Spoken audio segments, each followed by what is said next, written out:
지난해 화이자, 모더나와 같은 A급 백신 확보 논란과 관련해서 정부와 야당의 인식 차이가 정말로 확연하게 다른 것 같다라는 생각도 드는 대목입니다. 또 하나의 논란은 최근 그때 당시 백신 도입 서두를 필요 없다라고 김어준 씨의 뉴스공장 등에서 얘기를 했었던 김오란 교수를 방역기획관에 앉힌 것과 관련해서 논란이 일고 있는데요. 야당에서는 김오란 교수의 발언이 그 하나뿐이 아니다라고 문제 삼고 있는 상황입니다. 들어보시죠.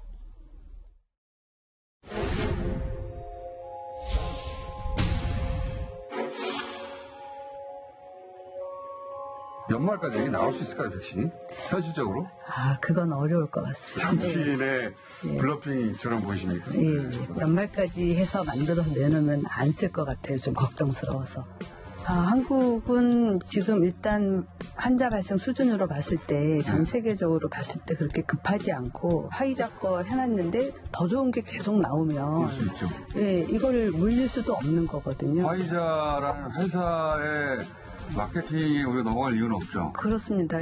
화이자나 모더나 같은 경우는 이제 mRNA 방식으로 처음 써본 거기 때문에 좀 더 이제 불안감이 크고요. 아스트라제네카처럼 기존에 써오던 플랫폼을 쓴 거는 이렇게 해보던 방식이고 만약에 세 개가 동시에 우리 앞에 놓여 있다. 그러면 화이자나 모더나를 쓸 나라는 없을 거예요. 아, 그래요?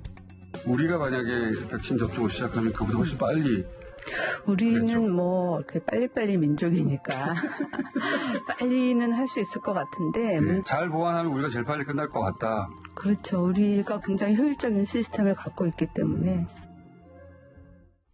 자, 이 대목들이 지금 논란이 되는 건데 또 집권 여당을 대표해서 오늘 박수현 홍보소통위원장 나오셨으니 여쭙겠습니다.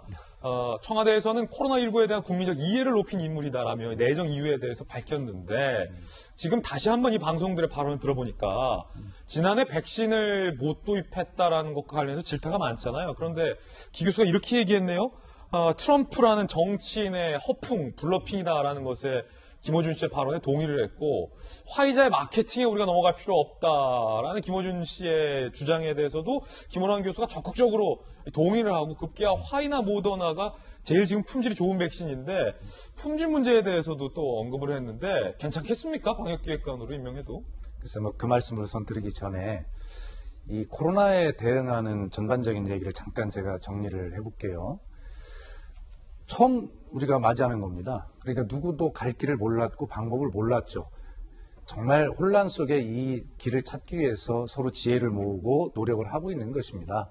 대한민국 정부가 민주당이 집권당이 아니라 국민의힘이 집권당이라 하더라도 모든 노력을 다 기울이고 우왕좌왕하는 속에 길을 찾아가는 것이죠. 예. 지금 그런 과정 중에 있습니다. 그리고 이 대한민국은 우리가 K방역이라고 자화자찬 뭐 이런 얘기를 떠나서 비교적 잘 해오고 있는 것입니다. 지금 어제 상황을 정리를 한번 해볼까요? 2021년 1월 달에 이 코로나 확진자가 세계 최대치에 달했던 것이 84만 명입니다.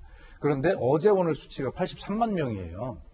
다시 말해서 세계 모든 국가가 대한민국만이 아니라 정말 어떻게 해야 될지 너무나 당황스러운 상황입니다. 인도가 23만 명의 확진자가 1일 발생하고 있고요. 미국, 백신 다 3번 맞춘다, 어디 편의점에 가도 맞을 수 있다 하지만 미국의 하루 확진자 발생 수가 얼마냐면 어제 8만 명입니다. 그리고 프랑스가 7만 명이에요. 그리고 영국, 저 총리가 미용실을 갔다고 마스크를 다 벗었다고 하잖아요. 영국 하루에 3천 명씩 확진자가 나오고 있습니다. 일본, 올림픽 치러야 되기 때문에 숫자를 되게 줄이는데도 일본이 1,000명대로 떨어졌다가 지금 4,700명으로 늘었어요. 자, 이런 상황입니다. 대한민국, 확진자 하루에 지금 500~600명 이런 정도로 관리가 되고 있어요. 우리가 아직도 방역을 좀 세계에서 다른 나라들에 비해서 잘하고 있다라고 우리가 자부심과 자신을 가져야 한다고 생각을 합니다. 예. 그것이 가장 빠른 길이에요. 거기에 이제 백신 문제가 잘 계획대로 되면 우리는 세계에서 가장 잘 극복한 나라가 되리라는 희망도 가져야 합니다. 왜 이것이 희망 고문입니까? 그리고 백신의 수급 문제가 지금 여러 가지 문제가 세계적으로 생기고 미국이 그만큼 이 백신 수출을 안 하겠다라고 하는 것은 자국의 상황이 그만큼 힘든 것입니다. 그리고 영국이 아까 우리 김병민 의원님도 말씀하셨는데 영국이 코로나를 극복했다고요? 마스크를 벗었다고요? 영국은 완벽하게 통제를 했던, 봉쇄를 했던 나라입니다. 그렇기 때문에 총리가 처음으로 미용실에 가서 머리를 깎았어요. 미용실에 가서 머리를 깎는 것이 총리가 갈 만큼 뉴스가 되는 나라입니다. 그리고 우리나라에서 아스트라제네카 불안하다고 하죠. 영국은 아스트라제네카를 발명한 나라고 생산한 나라고 전 국민이 그걸 맞고 언론이 영국이 그걸 극복했다라고 얘기해요. 아스트라제네카를 맞고 극복했다는 얘기예요. 그리고 영국이 마스크를 벗은 것은요. 이제 봉쇄에서 1단계로 우리가 그렇게 오랫동안 누려왔던 이 삶을 영국은 이제 시작하는 거예요. 극복했다고 그렇게 하시면 안 됩니다. 이스라엘은요. 왜 일찍 했냐. 그 백신을 맞은 자료를 세계 기구에 고스란히 다 제공하기로 한 약속을 하고 백신을 받은 겁니다. 알겠습니다. 예. 박순애 의원님. 방역 잘한 거 알겠고 아니 방역 잘한 것이 아니라 정부의 노력도 알겠는데 이 방역과 백신은 다르다라는 게 지금 청와대 입장이니만큼 저희도 오늘 방역과 백신에 대해서 좀 나눠서 이야기를 좀 드리고자 하는데 제가 드리고자 하는 질문에 대한 답변도 좀 주시죠. 그럴게요. 그래서 자 김우란 교수 지금 얘기하는 예. 거 아닙니까? 김우란 교수도 평균적인 전문가일 겁니다. 그리고 그런 어떤 우리나라의 대책이 예를 들어서 왜 못하냐 하지만 이 처음 겪어보는 상황들이 전부 다 어떤 환경들이 상황들이 계속 발생을 하는데 거기에 대해서 그때그때 가장 최적의 대안을 선택하고 이야기를 하고 하는 것 아닙니까? 그래서 김우란 교수가 그 당시에 어떤 저런 시각을 갖고 있었다라고 하는 것이 지금과 동등하게 비교를 해서 비판을 하고 적합지 않다라고 얘기하는 것과 그래 부족한 점이 있지만 그래도 전문가를 청와대에 저런 기획관을 만들어서 청와대가 어쨌든 뭐 컨트롤 타워는 아니지만 어쨌든 이런 것들을 종합적으로 보려고 하는 노력으로 평가할 수 있는 부분 아니겠습니까? 저는 그렇게 봅니다. 알겠습니다. 자, 여당에서도 김호란 교수 내정의 발탁에 대해서 옹호하는 발언들이 나왔습니다. 들어보시죠.